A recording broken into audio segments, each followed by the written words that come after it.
Hello, my name is Allison Batty Capps. I am a marriage and family therapist licensed in the state of Oregon in the United States.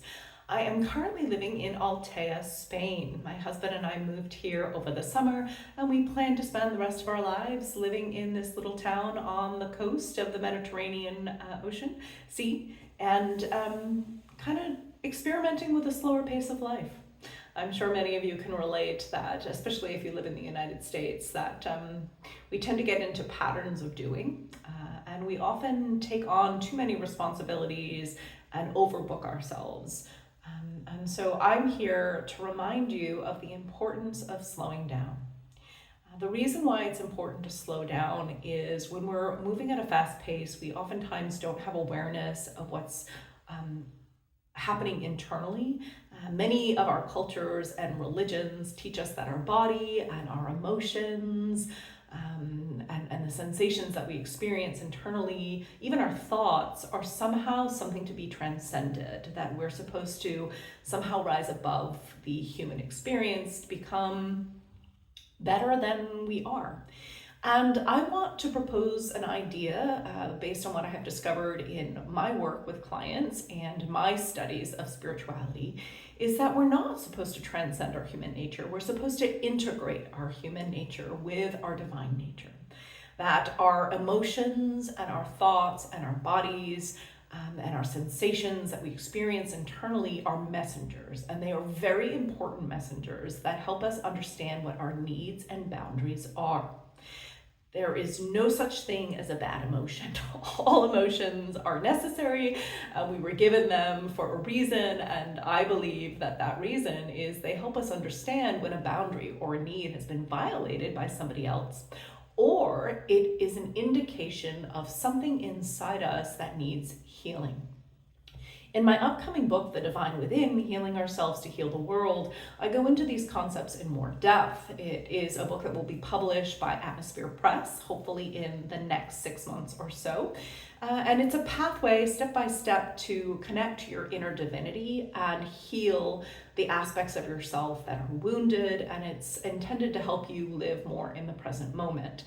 Many of us have probably heard the importance of being in the present moment, but many of us struggle with being in the present moment. And I just want to reflect that it is very hard to live in the present moment if you have parts of yourself that are unhealed.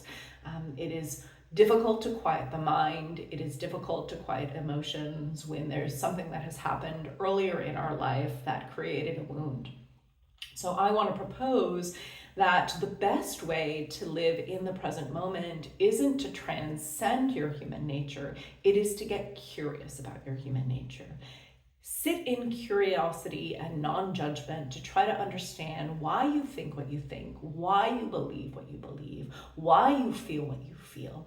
And I have a good indication based on the work I've done with clients that you'll discover that there is a wound inside you that is leading to these belief systems, these thoughts, these body sensations, these emotions.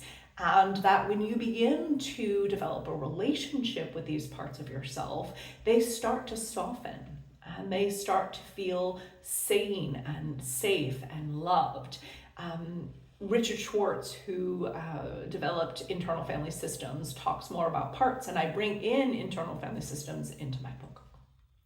So many of you might be asking, what does this have to do with being in the present moment? Well, many spiritual teachers teach you to practice yoga or mindfulness or meditation to observe your thoughts and watch them pass by as if they are clouds. And that is certainly a way to quiet the mind. It definitely does, with time and enough practice, help your mind and your ego to soften. However, I have found that it doesn't lead to healing. It just leads to repression and ignoring these aspects of yourself that are screaming for attention. They're wanting you to see them and to help them heal. And I believe that we shouldn't exile parts of ourselves and ignore them in order to be at peace. We should integrate them. We should try to find a way to develop a relationship with those parts of ourselves to understand what they're communicating, and that helps them soften. If you're interested in learning more about working this way, I will begin seeing clients in February of 2025 from Altea, Spain via the internet. If you are living in the United States, there will be a limited overlap of hours as I'm 9 hours ahead of you. If you're living in Europe, I'm more likely to have availability that works with your time schedule. I'm sending you all much love and light, and I hope that you find your way to healing and peace. Namaste.